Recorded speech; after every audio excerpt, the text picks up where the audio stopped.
Well, guys, we're very excited now, transitioning our presentation a little bit, to introduce our keynote speaker for the evening, Gabe Klein, author, Startup City, and many other roles that he's had throughout the years. Gabe, former commissioner of Chicago, Washington, D.C., DOTs, most recently author of Startup City, Inspiring Private and Public Entrepreneurship, Getting Projects Done and Having Fun. I don't know how you pull those three together, but I guess he's going to give us the magic sauce. But Gabe is truly an expert on not just urban design, but transportation. And, how really technology, which is this big, scary cloud out there, can really help improve our lives, improve our experiences, and ultimately improve our access and opportunities. So without any more delay, I'd like to introduce Gabe Klein to the stage, and thank you so much for being here, Gabe.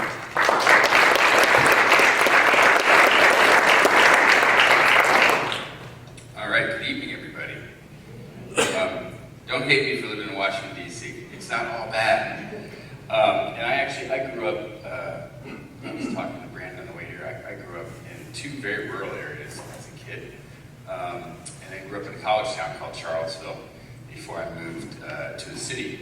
I think it's important to understand that it doesn't matter what size your town or city is. What matters is the quality of life and the context, right? And the context is going to be a little bit different in various areas of your region. You've got very rural, you've got some downtown, you've got suburban, and that's okay.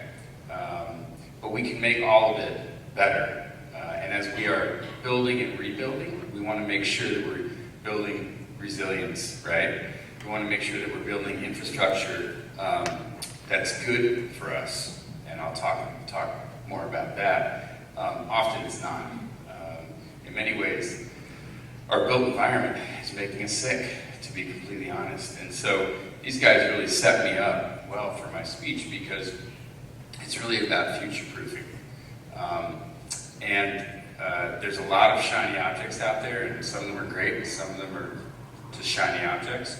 But we're going to talk about separating the wheat from the chaff and figuring out what's really important for the long term to make this a place that you want to live, that you want to raise your families, that your kids want to raise their families, and that you can bring more people here if you want to. So you have more tax base, right? More opportunity for growth and more opportunity for people to do well. So you can substitute town or community or region in there. But we need to ask ourselves, what's the infrastructure that we need? And when we look at the infrastructure that we have, and by the way, this is not unique to here, everywhere I go around the country, it's the same question. Why have we built all this infrastructure that's at odds with what we need as people? And often, we're continuing to build infrastructure. We're continuing to expand highways. So we'll talk more about that. But let's set up a baseline here and talk about how we got here and what do things used to look like. Around the turn of the last century, in the 19 teens and 20s, the transportation system was much more balanced. And there's an old saying that the best transportation plan is a good land use plan. Now what does that mean? That means if you do a really good land use plan, people don't have to travel that much day to day. And if they don't have to travel that much, then you don't have a lot of movement, and therefore you don't have a lot of congestion, you don't have a lot of greenhouse gases. So back in the day, people weren't traveling as much. And you can see in this picture, people cross the street whenever they want, right? And where they want it. You see there's cyclists, there's pedestrians, there's people on streetcars. Most cities and towns had streetcars back then, and that's primarily how people got from neighborhood to neighborhood. What's also interesting about our streets, we tend to think of our streets today as places to move as many people as possible, as fast as possible, right? That's why we have fatalities. If you're doing 5, 10, 15 miles an hour, the chance of injury or fatality is very low. When you're doing 50, 60, 70 in an arterial, and you hit something, it's very high. So what's interesting about this picture is it shows how our urban streets used to be used for commerce. This is where people met, where they hung out with their neighbors, where they shopped. There was a sense of community in the streets. It was not so much about moving people. Now, fast forward, things changed. We industrialized. Post-war, people came back and we had to put people to work. Put them to work building cars, building highways, building tract housing, building suburbs. There's a bit of almost like a social re-engineering of our way of life. We had rural and we had urban, and those were very normal. We've had cities for tens of thousands of years, going back to Syria or Rome. But this was all new in human history, and we've been on the planet for about 200,000 years in some form. But this is about 80 years old. This is all new. We've never done this before. So, at first, we were just connecting our cities through more rural areas. And then we decided, hey, this is working so well, let's just drive the highways right through the cities. And let's just make them places for jobs, not necessarily places to live. And then some people were surprised that people left, which doesn't surprise me. And we moved people, we sort of sold people this idea of the American dream, and they moved to the suburbs. And so these were 750 square foot tract houses. Everybody got a car. And how many people in this room own a car? Raise your hand. All right, everybody. So the thing about a home in the United States is it's an appreciating asset. Generally, there are downturns. A car is always an appreciating asset, unless you have like a 1965 Corvette, right? So that meant a change in the economics of people's lives as well.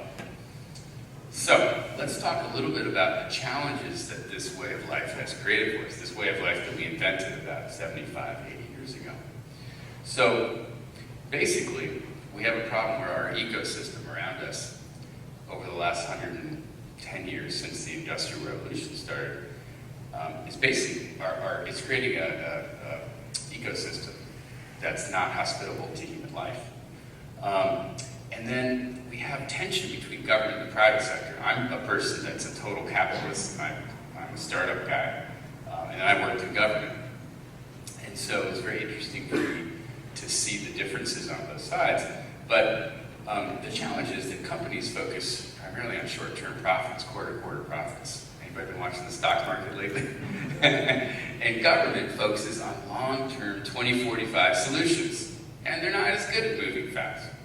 So there's inherently a disconnect there when we're trying to move our country or our community or our city forward. So here's some of the impacts of the last 110 years. And by the way, transportation is the #1 emitter of CO2 since 2016, for the first time since 1980. That's why transportation is such an important thing right now. So we have to get control over our land use, our pollution from vehicles. And some people say, well, hey, all we need is autonomous electric vehicles. And I'll tell you, I own an electric vehicle. The problem is there's more CO2 emitted from building my Tesla than there is from driving a fossil fuel powered vehicle. So it's, it's not just about driving cleaner vehicles. It's about having fewer vehicles, right? Fewer things that we have to build in factories. And we're seeing real impacts of this day in, day out. And it's hitting, not up here probably as much, it's hitting more like the South, the Southeast. Texas is getting hit really hard. But there's a real economic impact. So when you hear people say like, well, let's think about how much money we can make today, we'll deal with that tomorrow. The problem is that cost is going to be very, very, very high, right? It's like if you eat McDonald's cheeseburgers every single day, right? Breakfast, lunch, and dinner, eventually you're going to be unhealthy. No offense to anybody that loves McDonald's. I like McDonald's. But the fact is you can't do it all the time. You can't drive all the time either.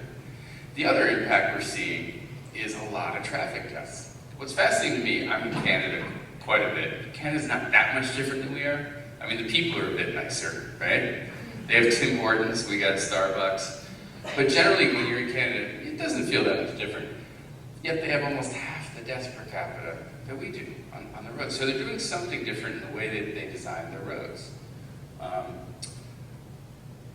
And the other thing that's interesting, we have some of the best healthcare in the world, particularly like cancer treatments and stuff, but man, is it expensive. And we spend a lot per person. Now, there's a lot of reasons for that. I'm not going to try to oversimplify it. But the fact that we have a very sedentary lifestyle, we drive everywhere, doesn't help. If you look at these other countries and you look at their transportation systems and how much they spend sedentary in cars, it's very different. So there are all these secondary and tertiary impacts of the decisions that we make around the investment in our transportation system. And then, to make it, to compound it, it's really hard to fix. Like, these are complicated. You can't just look at transportation in a silo, right? You can't just look at health in a silo. Everything's interrelated. And so it makes it really challenging, particularly when you have a built environment that is built to then